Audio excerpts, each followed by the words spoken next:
பிரியமானவர்களே, எல்லாம் நல்லா இருக்கீங்களா? இந்த காலையில் உங்களை சந்திக்கிறதில் நான் மிகுந்த மகிழ்ச்சி அடைகிறேன். ஸோ இந்த நாளில் நம்ம கர்த்தருடைய வார்த்தையை தியானிக்கலாம். எரேமியா தீர்க்கதரிசன புஸ்தகம் 30வது அதிகாரம் 17வது வசனம். எரேமியா சாப்டர் 30 verse 17. அவர்கள் உன்னை விசாரிப்பற்ற சீயோன் என்று சொல்லி உனக்கு தள்ளுண்டவள் என்று பெயரிட்டபடியால் நான் உனக்கு ஆரோக்கியம் அறம் பண்ணி உன் காயங்களை ஆற்றுவேன் என்று கர்த்தர் சொல்லுகிறார். நான் உனக்கு ஆரோக்கியம் வர பண்ணுவேன். காயங்களை நான் என்ன பண்ணுவேன்? கட்டுவேன், அதை ஆற்றுவேன். ஒரு நிறைய காரியங்களை நீங்க காயப்பட்டிருக்கலாங்க, நிறைய வேதனை நீங்க அனுபவிச்சிருக்கலாம். ஆனா இன்னைக்கு ஆண்டவர் அந்த காயத்தெல்லாம் என்ன பண்றாருன்னா உண்மையாகவே சுகமாக்குகிறார். அதுல இன்னும் அழகுபடுத்துகிறார்.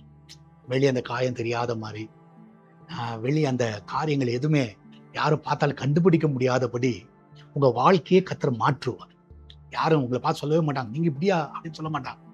ஏன்னா கர்த்தர் உங்க காயங்களை ஆற்றுகிறது மாத்திரமல்ல, அது யாரும் பார்த்தாலும் ஸோ இப்படிப்பட்ட வேதனை நீங்க போனீங்கன்னு தெரியாத மாதிரி கர்த்தர் மாற்றிடுவார். உங்க வாழ்க்கை அப்படி மாற்றிடுவார். நீங்க விசுவாசிங்க, கர்த்தர் உங்க கூட இருக்கிறார். நம்மள ஜெபிக்கலாமா? நன்றி ஆண்டவரே, இன்னைக்கு அநேகருடைய வாழ்க்கைகள் ஆண்டவரே நிறைய காயங்களால் கட்டப்பட்டிருக்கலாம். ஆனால் இந்த காயங்கள் எல்லாம் நீங்க ஆற்றி ஆண்டவர்களுக்கு ஆரோக்கியத்தை வர பண்ணி ஆண்டவரே வர நாட்கள் அவர்களை பார்க்கும் பொழுதே ஆண்டவரே உன் வாழ்க்கையில இப்படி நடந்தது நாங்கள் எதிர்பார்க்கவே என்று சொல்லத்தக்கதாக அவங்க வாழ்க்கையை செழிப்பாய் மாற்றுங்க, சுகமாய் மாற்றுங்கப்பா. அன்றைய கர்த்தாவே எல்லாரோட வாழ்க்கையுடைய கத்துல வைக்கிறேன்.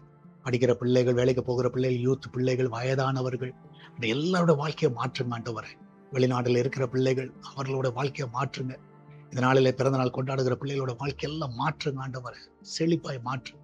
எல்லாவற்றுக்கும் மேலாக இந்த நாளிலே ஆண்டவரே சால்வேஷன் டிவிக்காய் ஜெபிக்கிறோம். அதை ஆசீர்வதிங்க. எஸ்தர் திருச்சபை ஆசீர்வதிங்க. அநேக ஜனங்களை கொண்டு வாங்க ஆண்டவர். அந்த திருச்சபை லேண்டு காரியத்துக்கு தேவையெல்லாம் சந்திங்க ஆண்டவர். எப்படி ஆயிரம் வழிகளை திறங்க, உண்மையை நம்பி இருக்கிறோம். நிறைய காரியங்களை வாய்க்க பண்ணுங்க, ஆசீர்வதிங்க. இயேசுவின் நாமத்தில் ஜெபிக்கிறேன். ஆமென், ஆமென். கர்த்தர் உங்க கூட இருக்கிறார். தைரியமா இருங்க, எதை குறித்து கவலைப்படாதீங்க. கர்த்தர் உங்களை ஆசீர்வதிப்பார். God bless you.